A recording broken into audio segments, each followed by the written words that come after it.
It's bad everything in the room. Bad vibes. Evil vibes. Good names, though, apparently. Well, we're gonna get right into it. EG starting on the T side, Mad Lions on the CT side. A little bit of a collision. Roy charging Taric, and they'll get the kill. That's really good, with a little bit of a flashbang from Hunden. Now, out at long, Hunden just has to spot. Oh, he gets a headshot as well, and back around the corner. But just getting information would have been plenty enough. Acor sneaking in to try and snipe away at another one. EG in a very, very tough position here. 3 versus 5. They try to run at it. Acor will get another headshot, and Roy is still alive and kicking. Cirque will get dropped. A nice triple kill for Roy in the round, and Mad Lions at least off with a pistol round here. Yeah, that is a very well done job, and obviously Hunden getting that kill on Ethan as well. So he's rotated over, and they, talked about, as Chad said on the desk, kind of targeting that weaker player. The information that cat push kind of lets EG know that at least long is going to be clear. You don't typically have a cat push and people playing at pit and long corner, but still, the range of the USP is just very, very strong. Nice job from Mad Lions. Yeah, that was a pretty good, kind of no-nonsense setup. Blocks and a flashbang, Anders. Give me a percentage chance here. What are we? 0. 0%. They're not even going to get a single kill. Oh dear, that grenade. That's going to set it up. They're not getting a single kill. Is it less than 0? Does it count if they get team kills? Is that less? Is that worse? Oh, they might get one. No, they're not. They're not going to get a kill. Yes! Team kill? Team kill? You've done it. That must feel good. I remember my first. What, first team kill or just first prediction? First prediction getting right. You know what? I am, if you guys, anyone want the lottery numbers or anything, just find me on Twitter or something. Yeah, you have about 10 minutes of good luck before it runs out. Alright, well, too bad. I'm stuck casting. Can't do anything with it. Third round, and we've got 4 Creeks and an AK-47 against the very questionable weaponry. Ooh, Shush even getting tagged there with, he's got the MP9, so he's got Hunden, and yeah, big weapon advantage right now for EG is what I'm trying to say. 0 kills on the EG side. Cirque had 1, but then he shot his teammate, so statistically 0 kills. Ethan. Actually, everyone pretty much looking for perhaps some of that aggression that they saw on Vertigo earlier, just being very cautious. A default setup. They have control of upper dark, peering out towards long. That deep smoke in the long cave might be a bit worrying, although Hunden has backed out of his aggression behind the double doors. They have 3 smokes on the EG side, and Ethan just put out his, so that's just over at B. That's it's only going to keep Shush there ever. They've got the 4-man stacker on this side, and they're going to... Oh, Acor. He almost got stuck a little bit then. I'm not sure what happened, but regardless, he's going to go back for a little bit more. A lot of damage being dished out. That flashbang did not look like he was quite aware that was going to come. It is a great idea to flash your teammates into corner. You have to tell them. Otherwise, you're not actually helping. Yeah, otherwise you're providing nothing. And that's a very staunch long defense, so EG going to readdress and try and attack a different point. But this is going to be tough, too. There's 4 players here. 2 at the A bomb site, 2 covering long. EG is getting completely red, and I don't think they really have anywhere to go. These flashbangs better be absolutely perfect, and this nade... Oh, it could be beautiful. It could shut the whole thing down. Breeze, yeah, he's going to eat at least half of it. Taric, in fact, will. But that is so much grenade damage, and they're going to try and see if they can take this fight. Breeze is getting 1. Ethan with a headshot, and Cirque will pick up the other one. This is a disaster all of a sudden. Out on long, nearly getting caught. Hunden is going to be going down. EG fighting their way back and around. They should never have been even close to winning. That is disastrous for Mad Lions. That is the problem right there. Mad Lions had everything set up perfectly. You just cannot. You cannot lose a round like that. You have all the nade damage on Catwalk. When the execute even comes in, you get 1 more kill from the utility. You shut them down at long. It's a 1-pronged attack with 4 players here, and you don't get a single kill after that. It's wild. And that, I think, is... That speaks, I think, to the inexperience of the team. Not that they're completely... I mean, they've been playing us, with this lineup for a while now. But that is where you need... They've got that V4 trophy in their back pocket. They have that, you're right. Like, this is why you want them to have a moment where there's like a call that just echoes through the team and everyone says, like, just focus here. Like, we've got this. We know where they're coming. No one does anything crazy. And instead, they end up having just a series of solo fights. There is no real coordination. This is what I don't understand. No one seems ready to fight. Maybe Boopski might have been blind, but, I mean, this is just way too much. Yeah, I think you may even be correct. Just too many individual fights as they rotate over. They could never coordinate that crossfire with the player and Goose. The player coming up long was a little late. That's just a brutal way to lose a round when you have so many advantages. That's actually unforgivable because now they're in a lot of trouble here. Hunden goes down, immediate headshot. There is a second player in pit with the FAMAS. Oh, what a transfer from Roy taking on Stanislaw. That's so impressive. And he needs another one, though. Tarek and Circa still here, and he doesn't realize. And long-range shot from Acor with the AWP, and Bubsky will miss the opportunity. So now it's a 2-on-2, and Circa's still down here. He was an absolute beast on Vertigo. So if he gets up and running in... Oh, sorry, the Cirque down there. But yeah, Breeze, if he gets up and running in this game, you've got to be really careful. Shush is holding the B-bomb site still. Ethan, though, might have a good chance to just beat the timing here. I really like this play from Ethan, especially because Circa's grabbed the bomb and he's able to back away. When Shush eventually comes back to investigate the B site, oh, he's in for a rude awakening. Ethan, he can even push out, he can wait and gather information. So many options, but at the moment, just holding onto the B bomb site. He's even got a smoke and a Molotov. So when eventually Cirque gets to the B bomb site, double doors will be smoked off. You'll Molotov the window, and it's a free plant. And that's, I mean, actually, it's just going to be a free kill and an open bomb site. Yeah, very, very important there. Smoke, so if Acor even wanted to try and go for one of those crossing shots, that's not going to happen. Ethan had like 9 different ways to win that round for his team. That one, perhaps the easiest. Yeah, he didn't even have to make a choice at the end. No, he didn't. It's even better. Yeah, I don't know. You said Acor was fearless. Does he go for this? He is the personality to try and do this, at least to look for a kill. I would say if you were playing the odds, having an AWP, even if everyone else has pistols in the next round, is just worth way more on a map like Dust 2. But yeah, sure. I mean, he just have that quality to him. I feel like now he's already been waiting a bit, so I think he's trying to get 1 kill as they exit. Yeah. Like 1 more gun away, keep that money as low as possible. But this is risky with that AWP. Ooh, and he almost had the chance. Ethan is not going to let him get away. Nope. Attacking him from the window, and they'll steal the AWP right back. So just dropping the AWP at the end. He knows he's down. Cleaning it all up. REG. Gives it up. I'm kind of mad about that round on the A-bomb side. I take personal offense. In which way? I just, you know, I want to give them more credit. I do feel like they sort of are my Dark Horse team for this. I think there are a lot of people. They're my Dark Horse team as well. Yeah. But that kind of stuff is... You mean the rounder they lost with 4 at the A-bomb site? Yeah. Okay. That can't be happening. Take personal offense to that. I like it. Cirque is going to have some warm-up shots, or Stanislaw is just going to slaughter everyone. So there we are. Quick round, 3-2. You'll have to have a chat with him in Danish.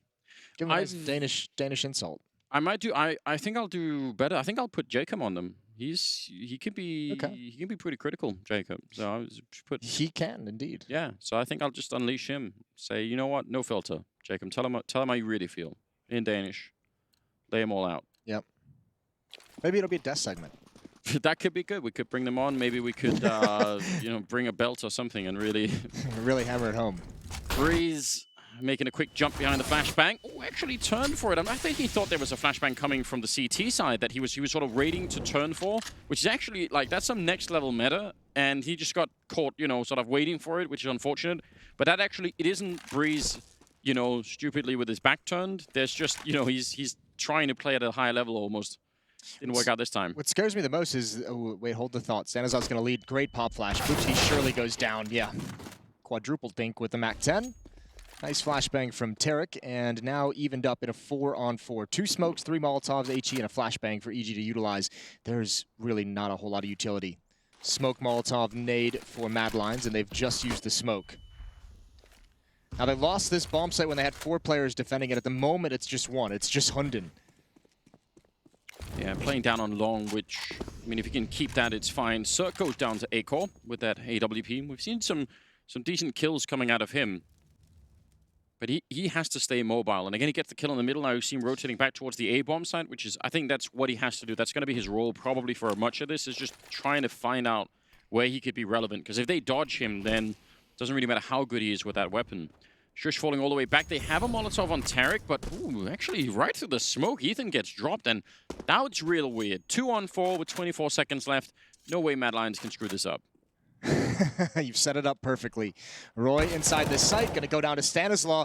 We liked his aggression. He's dropped by the AWP. It's Tarek who's going to try and get over. Needs to hit that shot, but Acor is too fast. 3-3. Madlines hold on. And you're right. No way they could lose it.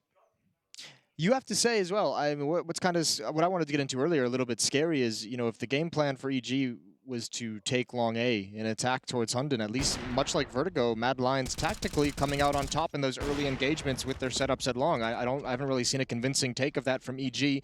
They've come out on the losing end more often than not, but they're still just tied up. I mean, that's the problem. Is even when Mad Lions is getting everything right and having the good performances to start the rounds, they still just can't contain EG. Yeah, that is definitely a good point, and something that's going to come back to probably haunt them for the rest of the half here. Like this position from Roy, there's no smoke on that box right next to him, so that's leaves him a little bit more exposed. And here's another thing that we haven't even seen yet, because I've obviously been, waxing lyrical about Acor and his AWPing skills. I don't know if I would pick him against Cirque if I'm being...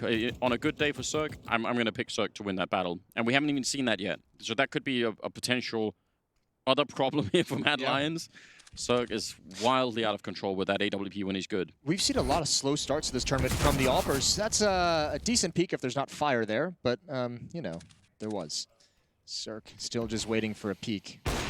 Yeah, some of the AWPers have opened up Katowice in quiet forms. Iwu, a tough first day. Simple wasn't as crazy with the AWP yesterday as well. Well, it's going to be a crunch, isn't it? Breeze down in lower dark. He's going to join Ethan shortly, and then they're getting real close. Oh, Acor, nice shot there to take down Cirque, and now edging out. He can almost line them up. Tarek is down, jumping back, and he nearly gets Stanislaw as well. But coming through the smoke, Hunden, he's thinking about it. You see, just waiting for that to happen. He's almost got the angle on Stanislaw, was putting down the bomb. Bubsky sneaking through another smoke, but he gets down by Breeze, and Hunden can't make the flank work. Oh man, they were seconds away from getting those timings down, and then they would have won the round instantly. But Stanislaw, nice triple kill to add to everything else. And Shush, no point in taking this fight. Just might as well back on out. That was a big kill onto Acor. He was almost ready to go for it again. And Stanislaw has even transitioned into the AW peak and saved that for Cirque in the next round. And this is brutal for Mad Lions. They win one, and now they lose one. And they don't have the money to really handle that. Hunden with $0, Shush with $0. Yeah, he has the Krieg, but can't pass anything over. So Mad Lions going to have a really tough affair ahead of them in the next round. You know who we haven't touched on for Mad Lions? Go on. Peacemaker. You're right. He was on the couch yesterday. Yeah, I had kind of forgot about that. That's a bit of a shame. We should talk about Peacemaker. Did you have something, or? You brought it up. I did bring it up. Well, he's obviously coaching Mad Lions. I actually think Peacemaker is just obviously a polarizing figure, I think is a nice way to put it, within the scene. I actually think Peacemaker is very smart in terms of just Counter-Strike game knowledge. Yeah. When you talk to him about Counter-Strike, it's awesome. Could it be an advantage that he's a polarizing figure in the sense that, you get some talk around the team, maybe we just need more Peacemaker interviews and more, like his side of the stories, I guess. Like, I want to know. I feel like that would be cool. Either way, I think he's a pretty interesting addition as a coach of this team, and obviously I think he's going to be someone who helps massively with preparation, and him and Hunden working together, you can see some of the tactical stuff that works very, very well for this team. Yeah, and because they have so many young players on this lineup, I mean, Hunden's got tons of experience, but it is probably nice to have another figure in there that can has some experience, has been playing on stages, knows how to calm them down. Here we go again, another tactical play for Mad Lions, and again, another good read. They have the Krieg and three players, to back it up. Shush with an immediate double kill, add a third on top of it, and he's won the round. Doesn't even need the help of his teammates. That's an angle that EG never expected. You're already ruling out Breeze in this? 2 versus 5? I mean, you never know. No, I mean, it's possible, but I mean... Give it a low percentage. It shouldn't happen. 0%? It shouldn't happen. Let's leave it at that. They're searching for just one more kill at the A bomb site, and Roy's going to hear all of this. Yeah, we would need, a whole sort of domino type sequence of mistakes out of Mad Lions for this to even be close to possible, right? You can't rule out, but that kill, setting up Breeze for a, just for a hero sequence. It doesn't get to it, but I like to think, it would have been cool, There's a world in which there is a world.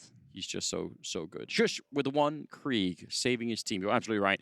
That ties it up, and that actually, remember Mad Lions? This was the 8th round where they lost on Vertigo. They lost that clutch 1 vs 2. Yeah. This time the 8th round, they save a Krieg. They turn it around. They get economically back in the game. What a turnaround! Double AWP as well. So quite a different start to Dust 2 in that sense. A double up with money in the bank as well. Fast pace out towards long. Cirque, everyone's gonna be blinded. Cirque is all on his own. Molotov and flashbangs to cut him off from his team, and he goes down. Ooh, yeah, and now running for the fire. Stanislaw wanting to revenge that kill. Hunden, he gets the one, and now he's looking for another headshot here. Challenged immediately by Breeze, and actually taking a shot for the smoke. So 3-on-3 really quickly. EG love that. They don't mind this at all. That's relentless. And Tarek has just been lying in wait in middle. Looks like he might want to make his play Trick smokes. out middle, but he's only got the deagle, so doesn't want to be too aggressive just yet. Now working his way up catwalk, they can turn this into a pinch. Acor is going to be pretty tough to flush out of this position, but if he doesn't time this correctly, that long hit is going to be brutal, and Tarek goes down quick. Now here's the play towards long. Sjuush can't cover his teammate in time. Breeze with the bomb going to have to make the leap of faith. That smoke does not cover everything. He goes for the fight. That's a bold play. I'm not gonna lie, I love it. That is so crazy. Yeah. Again, there is a world in which Bubzkji comes through with that with just his knife out. Not scoped in, yeah, knife out, something. He sees the smoke going on and he thinks, yeah, he's going to cross to try and put the bomb down. Let me get close so I could do something, right? And then, boom. I think if Breeze knows there's a double op setup on the map, I think he just runs across. He just goes for the plant. Could have been, yeah. Takes the 1v1.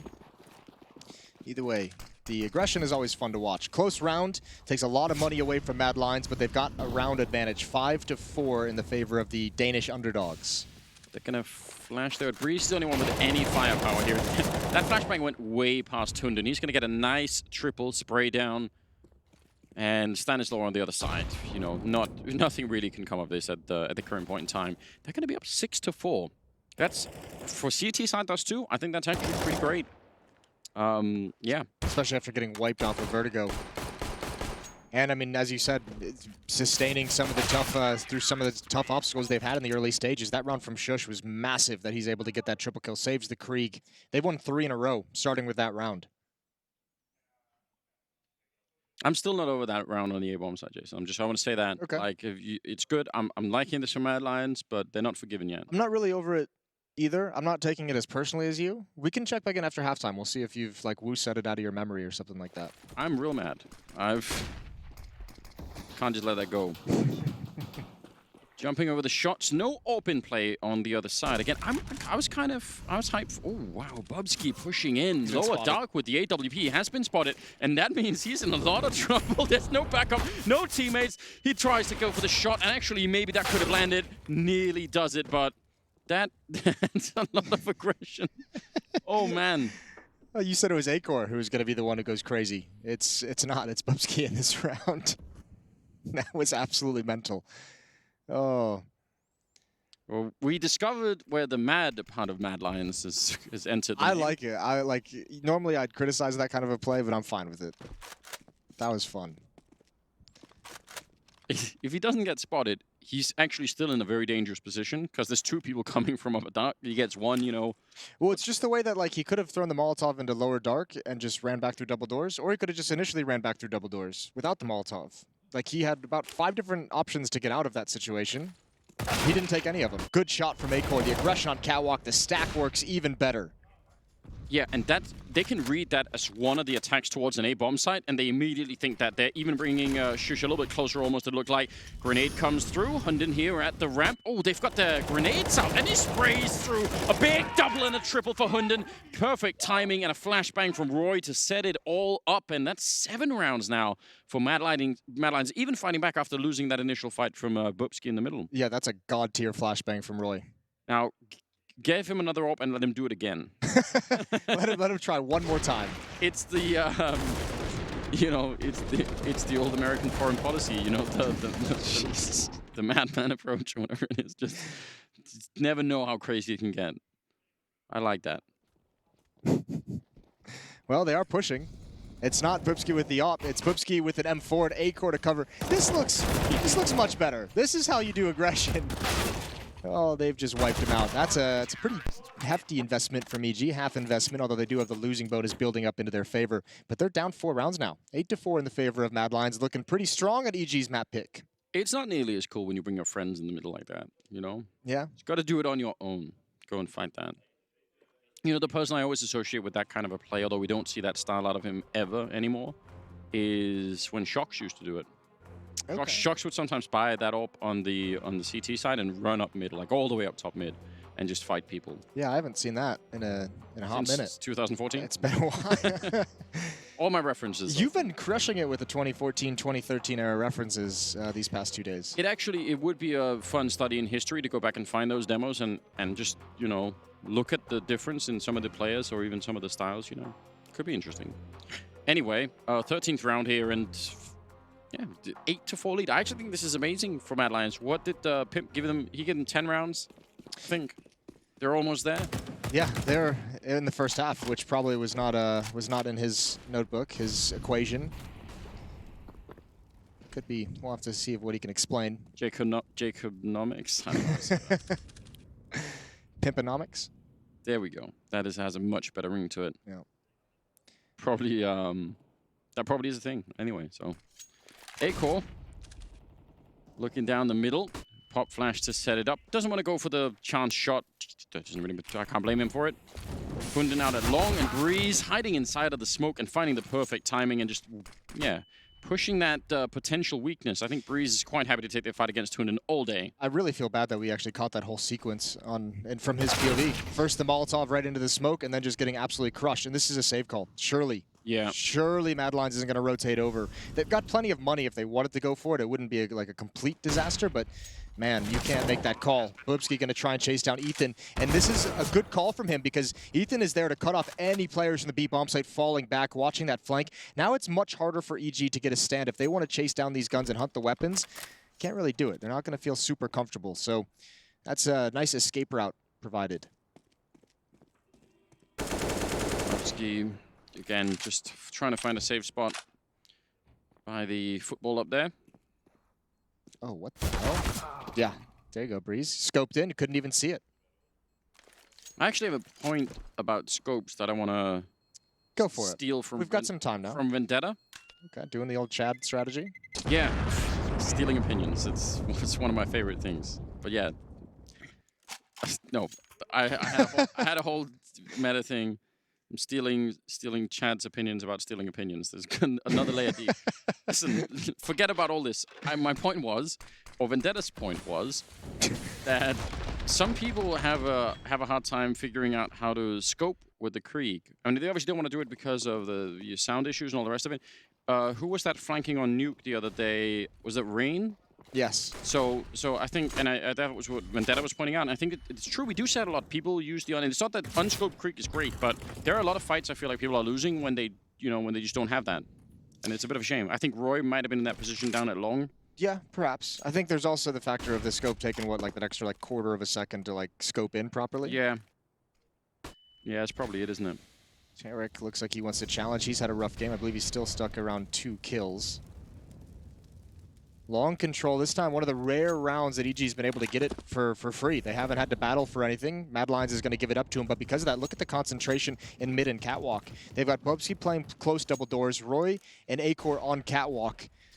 That's a nice setup if they were ever to defend Catwalk. You can have Bubsky go for the flank, or if they attack mid, you can have 2 players quickly getting aggressive to try and help out at that part of the map. So very centralized at the moment is Mad Lions. It's also a way of saying you can have long, but we'll keep Catwalk and good luck planning the bomb unless you have a lot of grenades, which they have 3 Molotovs. So if they get across here, get the bomb down, they can use some of these Molotovs if they just keep 1 or 2 of them to keep them off forever and ever. That's a nice fight to win. Breeze looked like he actually had the timing advantage there, but Roy somehow able to beat him with the M4. Grenade, going to be just see if he can time it right on top of the bomb planter. It does a bit of damage, but the bomb still goes down. No more grenades left for EG, though. It's actually going to be hard to hold this bomb site. Acor gets completely timed, and Cirque with a beautiful headshot. The entire flank is gone, and just like that, this becomes an almost impossible retake. They might as well go for it. Mad Lions, the 14th round. They're going to have plenty of money next round, and they're getting all the way shut down. Shush has to run for it. That is, I mean, I think Cirque taking half that fight away is pretty much what does it. Yeah, I mean, to eliminate a long flank, there's no chance for Mad Lions to come back into that round and make the retake happen. So really well done from Cirque, and even the bomb being planted for him. That was the plan all along. Bomb planted in that front corner. I just didn't see what happened because we saw the grenade attempt on the bomb planter. Yeah. There were like 3 or at least 2 people on Catwalk. There was a Molotov on Catwalk. This is why they couldn't peek. They just pushed him all the way back. Yeah, as soon as they crossed over, Stan crossed quietly, silently. A second player came over, threw the Molotov, and I think even a flashbang. They had no smoke to put it out and boost or anything. I didn't notice that. You're asking for a lot of details. know. It was a hectic situation. I know. Well, I want to go back and look at that because, in some sense, that almost should be. I am on board with the idea of giving up long and taking catwalk, but part of that plan must involve. Okay, well, if they actually go for that kind of an issue, are we just stuck here behind grenades? It's also a reason why a lot of teams, when they do have a catwalk set up and they don't feel enough pressure from middle or from catwalk from the T side, they'll get players into the bomb site to put that smoke in the plant spot. Nice shot from Cirque, even doubles up onto Roy. He got that quick spawn. A lot of damage dealt there with that initial shot, and I mean, Mad Lions playing with Sjuush all alone at the B bomb site. He's pretty much in the later stages of this half. This has been pretty much the standard setup on the defense for Mad Lions, as Sjuush all on his own, and plenty of emphasis towards long, towards and they're catwalk. coming for him. They are coming for him. That's a good grenade landing at their feet. Oh no, I don't know if it did anything. That's a bit strange. Sjuush goes down inside of the smoke over there, and they have to go for it. It's the last round. They're backing away, but yeah, that's the trouble. I mean, you're seeing these past 2 rounds is kind of like the positive and negative of all the setups that Mad Lion has. Obviously, great emphasis. A is going to be a bit harder to take, and you can have a lot more of a defensive stand. But when they come out mid, Sjuush's only option is to push in towards the tunnels. It's the only place where he can find safety. Yeah. I think the grenade did damage. It was just a little bit delayed. Breeze lining it up nicely. Bobski should have been dead, and he will be. A 7 to 8 half. So, I mean, not bad at all for Mad Lions. They're going to be happy about that. It could have been probably a little bit better. Very even game here on Dust 2 for the first half. We'll see how it goes second half. That's going to come up right after the break. So, stay tuned.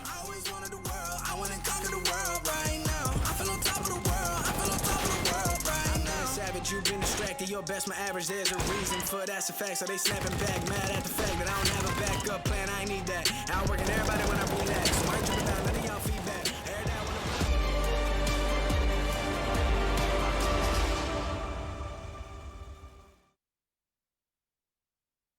Out of the shadows, I've come to make a name, ready for battle, 'cause I got a thing to claim. Think that I'll crumble, I'll show you a mistake.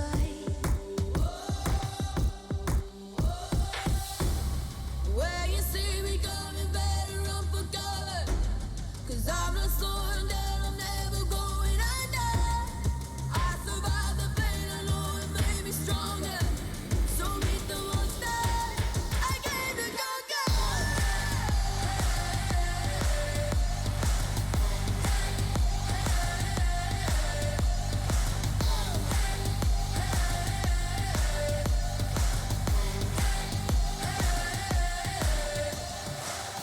When all the smoke clears, I'll still be on my feet.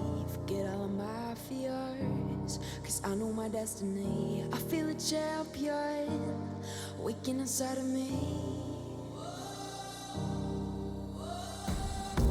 It's set in motion, the legend's spoken. This is my moment.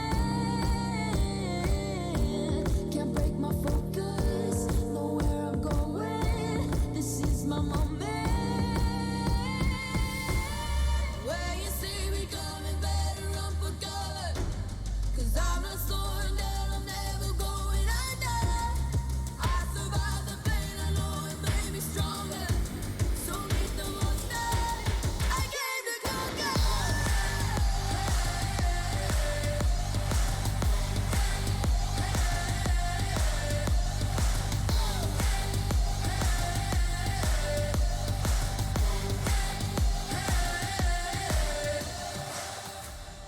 When you see me coming, better run for cover.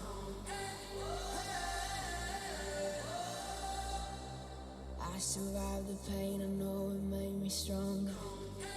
Show me an opening in the clouds, and I'll take it.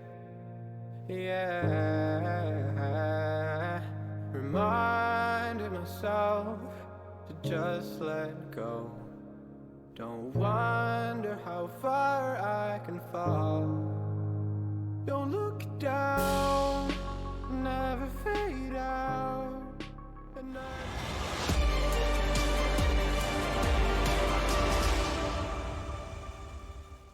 We gon' turn up Welcome back, ladies and gentlemen. Second half, second map between Mad Lions and Evil Geniuses here. Second day of Intel Extreme Masters Katowice. Still got so much Counter-Strike coming your way, and it's been pretty great. That first map on Vertigo was very one-sided. Evil Genius is showing much of their power and why they're such a powerful team. But Mad Lions have found a way back into this. They're actually looking competitive. They could win this map if they don't make any serious mistakes, and that would be fun. That would be a cool upset. That would be great if they were able to take this map away from EG, force us onto a third one, which would be on Nuke, which would be interesting enough. But I mean, it's the same story from Vertigo. I feel like tactically, Mad Lions have a good read. They're playing very, very well. It's sometimes, I mean, the nice thing is they've at least contained Breeze, right? He's not dropping 30 kills on him in this map. Well, he still has a chance, I guess. He can still make it. He can still make it. 2 P250s on Mad Lions. If you want to, win me over in a pistol round on the C-side, that's how you do it. Simple man, simple pleasures. Yeah, I like that. This is the old Team Liquid pistol round. Waiting for the catwalk presence. Flash over for Breeze inside the smoke. Dangerous game.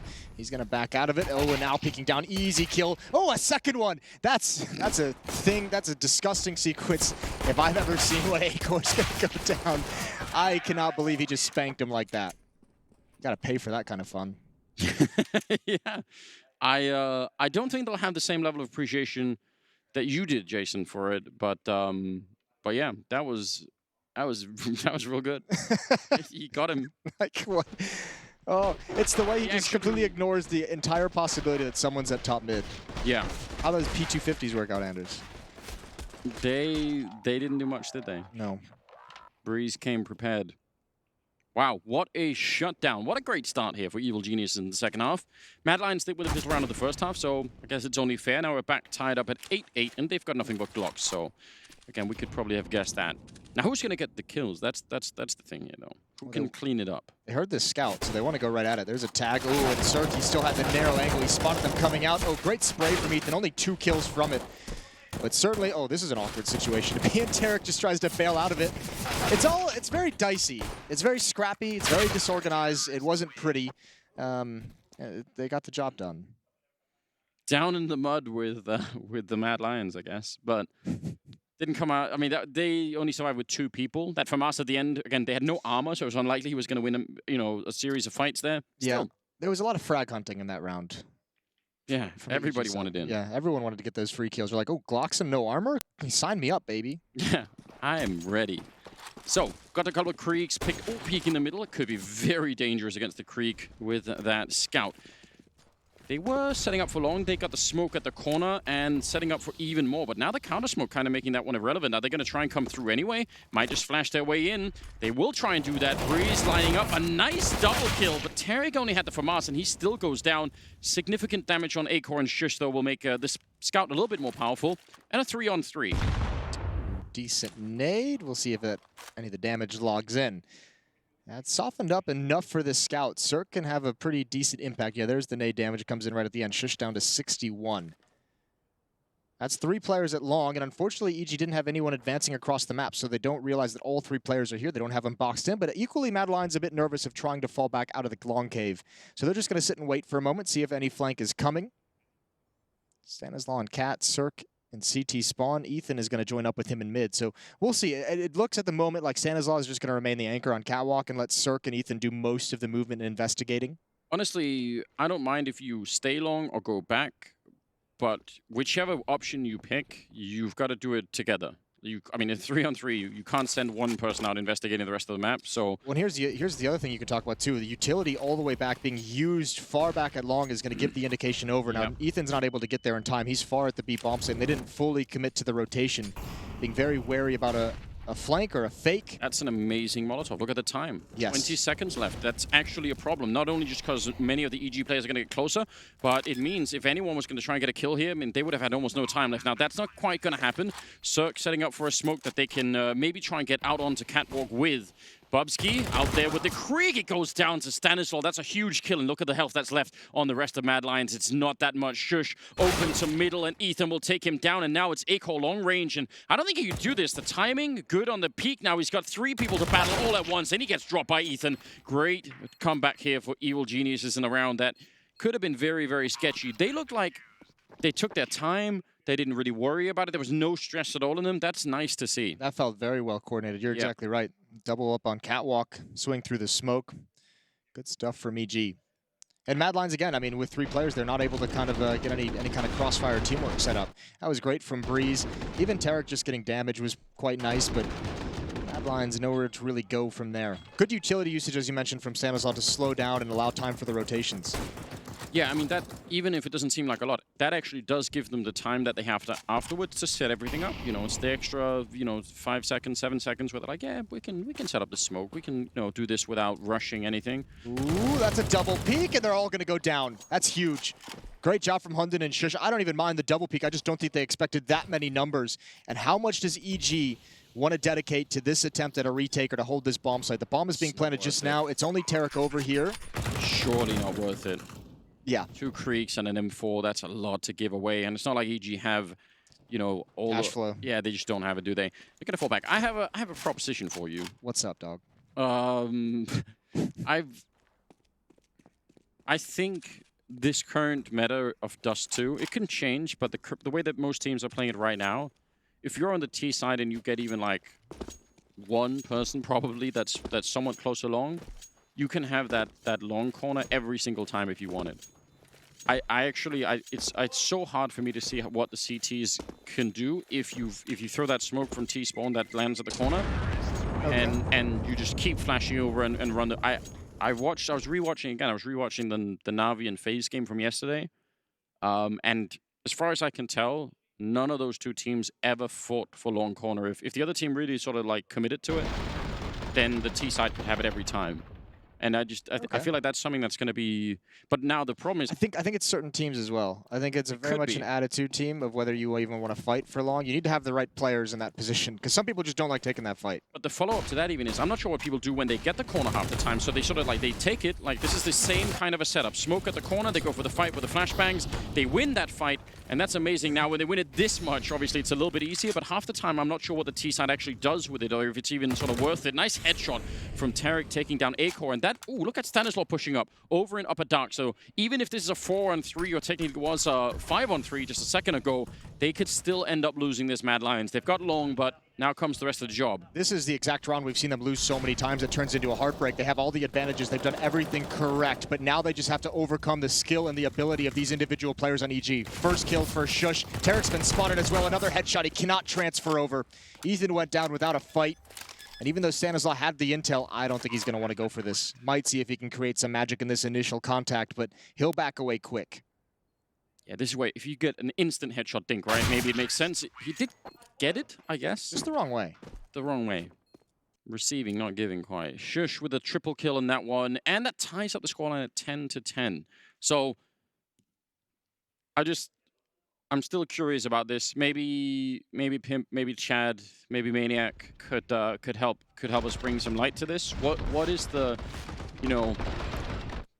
what are they seeing once the T side? Let's say they have long and there's no exchange, just a 5-on-5. Now you have long. What do people do that's really smart? Because I'm seeing a lot of teams just hanging out there against just going no actually flash to the corner. And they only have pistols on the other side, Acor, and then the follow-up there with the Krieg looking just fine. So this round doesn't really count. I think obviously what it does when you have long in that corner on the T side, it obviously forces the defense to make a decision to play on Catwalk, to play in the bot, like just pushes them back. They have to respect Catwalk and they have to play someone, watch out for mid. More than anything, I think it's just a pretty cool. It's just a great part of the map. If you don't ever control long as the T side, then the CTs can feel way more comfortable. I mean, I agree with all of that. It's just that when I look at what the outcome is, Problem is the examples too in this game. Yeah, is they don't them taking it, and then it's everyone on the map is at long. Well, that's what happens a lot of the time. You end up committing the entire T side to doing it, and at most maybe you have one person that's sort of hovering around upper dark, which, I mean, but that person is very much alone.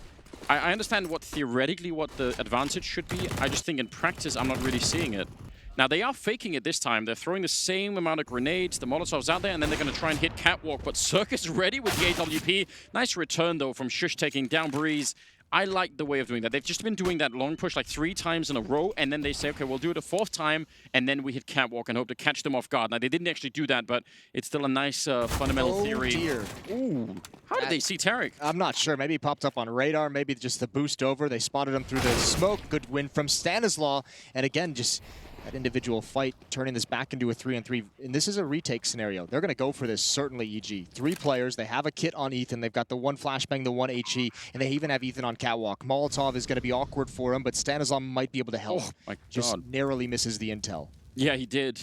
He's trying to sneak in. Nice shot from Stanislaw. Now they're all on the catwalk waiting. 1 AWP and that 1 Krieg. They do almost line up. And oh, 2 for 1 for Acor. Taking down Cirque and Ethan. And he's back for more. He wins the round. An amazing triple kill, putting Mad Lions in the lead and shutting down EG's economy. Yeah, they're really starting to roll now. That is a very fortunate shot, obviously, for Acor. The 2 for 1 is a thing of beauty, but they wanted to make sure they cleared out Cat before they addressed Stanislaw inside the bomb site. And that is a heavy sigh from Stan. Here we go. Oh, just the helmet. Tarek's going to be so upset that that's what showed up. Yeah, he had to put that little extra, you know, fluff on his helmet. It's the reflectors for the nighttime. Why don't we have night vision in CSGO? What was it was like $600 in 1.6, and when you actually No, it was bought way more. It was $12.50. $12.50. Let's bring it back. We did a quiz on that. We quizzed the HLTV guys. Yeah, but you know how I am. Why would you bring that up? We should bring it back. It's a nice punishment for when you know... Fat finger the Yeah. Nikes. Just like, oh, why did I just lose money? I think it was right next to the diffuse kit as well, so it happened quite frequently. So great. I guess I'll just spam this and spam now. It made really aggressive sound when you turn it on as well. And it was absolutely useless in the game itself. Just need to add a night map and we'll be good to go. They had one of those too. DE Did. 12-10 for Mad Lions, and again, back to pistols for EG. This has been 4 straight for the Mad Lions offense, and yeah, the losing bonus is building up, but it's not pretty for EG at this point in time. Roy nearly losing that fight to Stanislaw. That was a bit uncomfortable. But, I mean, I'm impressed. Even if they stumble and can't actually complete this Dust 2 map, I still think they're proving a lot about why they were so many people's, you know, dark horse pick. At least we're getting that out of them right now. See if they can follow through. Nice headshot from Breeze. Has he got any more in him this time? He's going to get shut down, and Shush, I guess, just knew that. Blind kill. He was just holding the trigger and crossing his fingers. Works out this time. 1-on-4 for Cirque. He'd love to find a weapon, but they're so far away. Channeling the Force, Jason. He's low. Could have done it. Yeah, he's got his blaster shield down. That whole thing. Exactly. If you had Jedi powers, would you be banned from using them in a tournament? I guess you would. How would anyone know? Couldn't you just... Can we... I don't want to go down this nerdy of a route. Jesus. This is No, but best left for when... listen. This conversation is fine. I don't want anyone to know that I'm a, you know... Secret Star Wars fan. I appreciate the fact that you even tried to pick up on that conversation. I assumed you would just pretend you hadn't heard or something. Oh, Jesus. Double ult. Here we go. Molotov down. Breeze wants to... He's just so blind. He's so blind. He's lost the flashbang lottery, and Roy finds the opening kill. He's down to 11, but he'll take it. Trade from Tarek. Meanwhile, up catwalk we go. So much attention, so much utility at long, pulled the defense away, but Cirque has a real chance. He's taken off the head of Bubsky. He knows one's in the sight. That's Hunden who's going to go for the plant. Molotov might force them out, but he's going to play it patient for the retake. 2 Molotovs left here on Mad Lions. That's really interesting. 2 smokes on the other hand, too. And they're all on the sort of the same side of the bomb side. Actually, Shush sticking around, I think that's huge plays coming out of him, because if they're all on catwalk grouped up there, that's not really good for stopping any kind of a retake. Cirque, though, is just waiting down here, and EG very, very concerned about trying to go too much for this, at least early on. Attempt for Acor, no. hiding inside of the fire. He goes back for more. He's almost finding it. Oh, he gets the kill anyway! What a play at the edge of the Molotov. And now Hunden hiding back here. They don't have a grenade to try and get rid of him. Acor trying to be a little bit bigger than he needed to be, maybe. And they're going to go for the instant defuse. They do have a kit. It's going to be close anyway here. Down to the last second, and they get it. EG at 11 rounds. That is so close. Not out of it just yet. They've salvaged a double up, but they're going to have to invest everything they've got. And if I'm Mad Lions, if I'm Peacemaker at this point, I'm calling a timeout. Yeah, there it is. You've got to know the money's at a breaking point for the defense. They're going to have 2 ops. They're going to have no cash in the bank.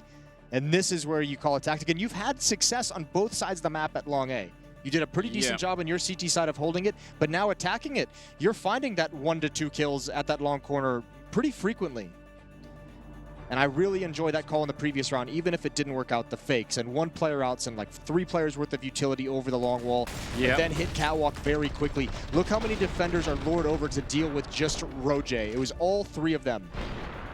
This is the iconic highlight reel for Acor. This is exactly the thing that I enjoy about him. How many people could play low health with an AWP at the edge of a Molotov and Opponent in front, flames behind you, Yeah. 1 step behind. and still even be functional in any way whatsoever? That is very, very cool. But they're nowhere near out of the woods yet. This double up setup for EG is very, very scary. It's very important as well, and here's the tough part. They're both in mid and B. Ethan's got the other AWP right at the B double doors. Cirque is in middle with it. So an AWP being the rotator to that B bomb site can be pretty tough if a set piece does come in. If you put Ethan as contact at B, that frees up Stanislaw to be a bit more fluid, which is what we normally see with this style. I think they weren't up a dark for a while there. They kind of thought better of it. Now instead they're regrouping. They got Bubsky out at long and slowly gravitating towards that A bomb site. If they successfully, weakness. Yeah, it is. If they can just force Cirque back with 1 or good 2 flashbangs here, maybe that's all they need. They get the bomb plant down. They have Bubsky lurking at long. Not a bad idea. Cirque just looking into the wall, waiting for the flashbangs to come out. Tarek's heard some footsteps, so he surely passed over information. At least 1, maybe 2 players there. Brendan taking a note from Glave's book and trying to jump over smoke on Catwalk to gather information. They're going to set it up. Now, if anyone jumps down, the fact that Tarek is in CT spawn could be pretty lethal. They don't have to do that for the strategy, but sometimes they do throw in that little bit of a wrinkle.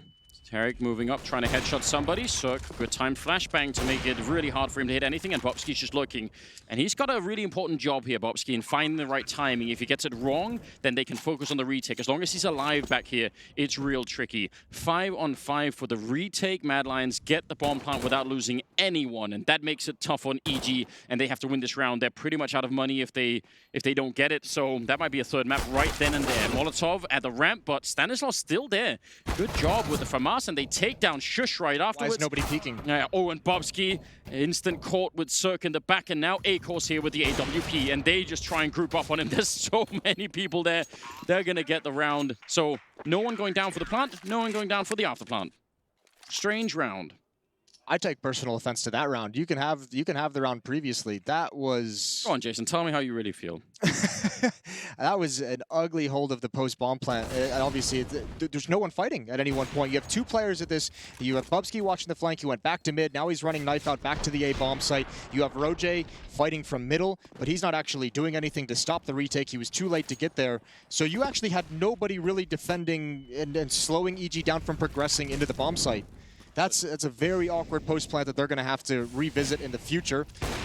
He is crazy. I can't believe he's just done that. He's going to go for more as well. He's still going to challenge. He's almost got it. Stanislaw shuts him down, but that's the B defense. The opening provided. They're going to try and boost. They could get caught doing this. Oh, they're actually going to catch Shush. That's really not bad at all. Bubsky's hiding inside of the smoke. If he goes down, this round is on right away. He's trying to slink on back, but when that smoke fades, we'll see if he's going to be able to live through this. Challenged by Cirque and executed as well. A headshot. And now inside of the bomb site. 2 versus 3. Hunden has a Molotov and a smoke. Oh, but doesn't matter. Breeze will take down Roy, and that leaves Hunden in a very, very tough 1 versus 3. Grenades raining in. Cirque trying to run right through, but they'll take him through the smoke instead, and that's going to tie it up 13-13. Wow. Again, I am on board with Acor's style of life, I'm not going to lie. But the follow-up, maybe not quite there. I mean... Well, that's the kind of... I mean, we talked about this, just the 2 of us off stream, and actually we talked about it with Peacemaker yesterday in the green room, was, you know, Acor, this kind of a style is awesome, and it's so much fun to watch, but it's going to get tempered as time goes on, right? As they start to break into the top 10, they play against more of the top teams more consistently, that kind of style is going to get punished. That first pick is great. Fall back after that. Stop trying to toy with the smokes at that point. I mean, I know they're trying to execute a mid to B split very quick, but, you know, let the rifler take up the mantle. They know that you're zoned in on your position with the alt. Ooh, they've got him. Yeah, that's... You want to punish that, but... Yeah, by the time you get the Molotov out, it's not going to be possible. They did get a leg shot on Ethan, no? They did, but that's fine for him. He's just going to hold the op posted up in the upper dark tunnels. He can even back away to the headshot angle if he really, really wants to. Stanislaw. Utility over the mid wall. And again, Bubsky lurking in the long cave. Roy just watching for an upper push. 3 players controlling mid and catwalk for Mad Lions at the moment, and it's just pretty standard default for EG. 2-1-2 setup. What EG have done, though, by winning a couple of these rounds here, the last 3 of them, they've all been defusers. They're all in really close rounds, but they've built enough of an economy that if they lose, they can still force. They will buy anyway, and that wasn't true in the previous round. So it's like they've outlived... Get a breathing room. Take some pressure Yeah. off yourselves. They've just outlived that immediate sort of economic reset, and that in itself is actually huge. I have to imagine they're going to do Shush and Acor, maybe draw Acor maybe peering into the A bomb site, but Shush perhaps dropping off catwalk while a mid attack goes on. I'm not really sure at the moment what Mad Lions is lining up for. 40 seconds, just under it, left on the clock. They knew the boost was happening last round, so yeah, they could jump down from the catwalk to try and take out Taric. That could be really interesting. You can definitely try and do that. Now, Taric has moved out, so he's not even vulnerable to that any longer. Hunden will take him down with the Galil instead. The bomb is dropped back here. They're in CT spawn, but they've only just picked up the bomb, and now they have to challenge Cirque, and they're going to be running up close. He couldn't see anything with that scope. That was so strange, and from my point of view as well, I didn't even know what was happening, and Cirque certainly didn't either. That's what I was going to say. It's not that he couldn't see him. It's that how many times do you expect an attack at the A bomb site to come from CT spawn? Like that, he's not even looking at that angle. So Mad Lions perhaps improvising a bit there, but it works perfectly. Ethan's going to find a kill. And yeah, even though they'd have the money, you want to keep these 2 weapons alive. Breeze should be able to do it. That's a tricky spot to clear out. And there's not really enough money on the Mad Lions side to chase down these weapons. That is a very, very interesting strategy, for sure. We've seen B splits where, you know, you smoke off CT spawn on the B side, and then you put a smoke on catwalk towards A, and you have one of your players diving in to try and stop, you know, whoever is boosted up there. We've seen that version of you know, CT spawn action. This was some other variation that ended up in A instead. We're gonna have to go back and investigate. I honestly, there's so many things happening. I can't. That would be a fun round to just like sit down with Hunden and be like, "What's up? Yeah. Walk me through what's happening in this round." Which matchmaking game did this work out in? 14-13. He's doing some Silver Strats content here at I Am Katowice. You know, Why not? maybe it could work out. They'll never. They clearly did not see it coming. So it's like there's absolutely no way they are this crazy. Shush has got 23 and 12. We should shout that out because we've been highlighting a bunch of other players, and he's actually been doing a really good job. Hunden is at 16, so not even the bottom of the scoreline or scoreboard. And, you know, we keep ragging him for the scores, but this is one of the games that he's actually playing really well in, and we should also highlight that. Well, the long defense, that kind of a scoreline from Hunden is a lot based on how well of a team they've played at long on, as I said, both sides of the map. They've done a good job CT side of defending it. Now on the T side, they're able to take it as well. I mean, you're right. Shout out Shush because he's not only putting up some numbers, but playing solo on that first half at the B bomb site. He was that player that just pretty much played a 4-1. They're like, have fun over there at the B site. He was doing that on Vertigo, so he's just, that's his role. Put something heavy on his back, and apparently he'll carry it.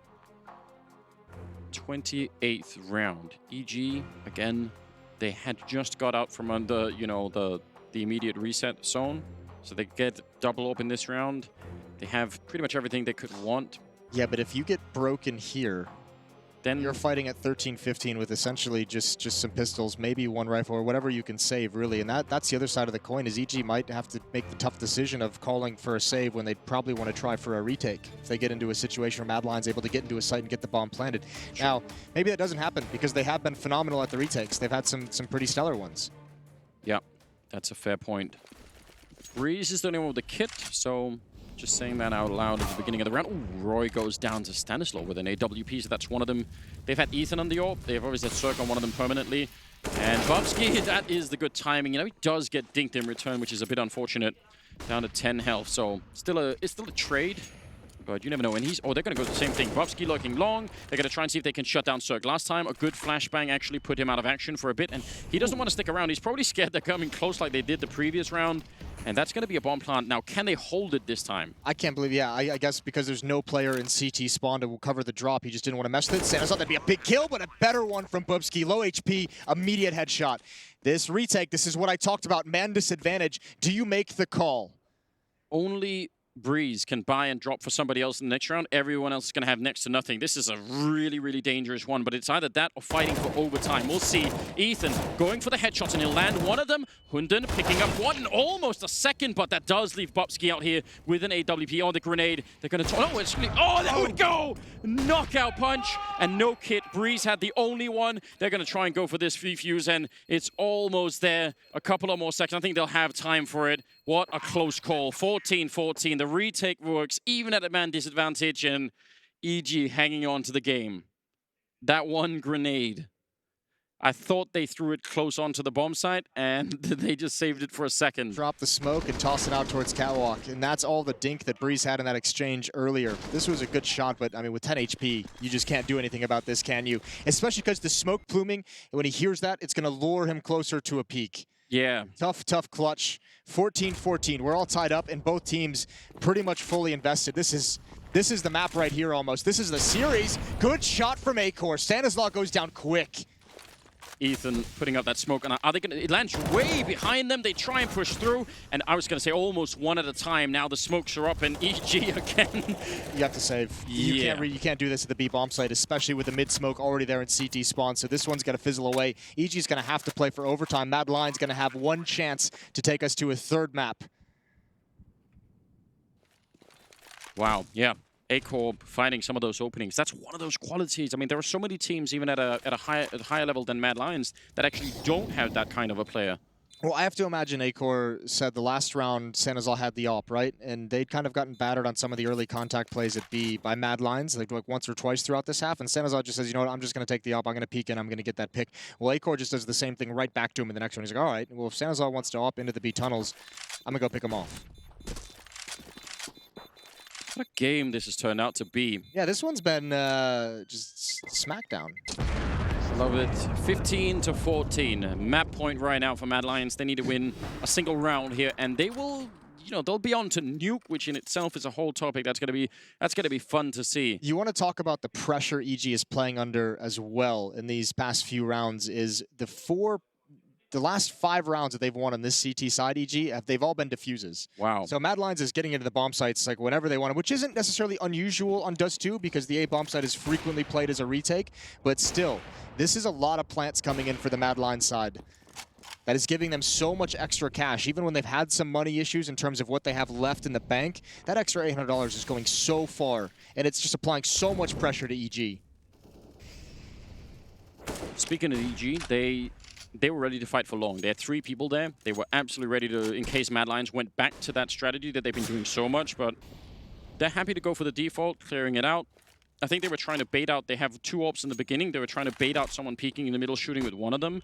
And now they've thrown that AWP away and are back to just the one on Acor. So far they've got not much of anything, but they could just go for this catwalk thing again. Hunden trying to make the jump, and we'll see. Last couple of rounds, Circus had a hard time finding the right kill in that moment. He's been flashed back or he's just been run close by, so he's a little bit nervous in this position. What do they do now? They've shown themselves, and EG don't really have a lot of info at the moment, do they? No, not at all. They're really well set up for a B split. Cirque is going to have to flex a little bit in this round. Previously, when they went at him, he kind of gave up that angle out towards long. He didn't even want to fight for it. This time, on railing, he's going to have to stand his ground, deliver some nice shots. Breeze is even playing way more passive over at long as well. He's backed away from the corner, so he'll be able to help out. And he's got 2 flashbangs. But that's almost all they have. They have no more grenades on EG. They actually have to shut this down on approach. If the bomb goes down, they have no grenades to retake with. A missed shot once. This could very well be it. 20 seconds. EG need to get here quick. Another one that's missed. And the Molotov on top. And Roy will take down Stanislaw. They're trying to fight back. And Mad Lions need to control themselves. Acor will take down Ethan. Now a 4 versus 3. And this retake is nearly impossible with the lack of grenades. Cirque gets dropped. Shush doing everything he can to try and get that 3rd map. Breeze, he snuck by. I don't think they've seen it. No, I don't think they can stop it. He's got a kit. He's so far away, Bubsky. Oh, but he fakes it. He thought he was closer. He goes for the fight. Bubsky crouching down. He needs the headshot, and he'll get it. 16-14. If he'd have gone for the defuse, he would have won it right then and there. I can't believe that he made the decision to tap that and get off. He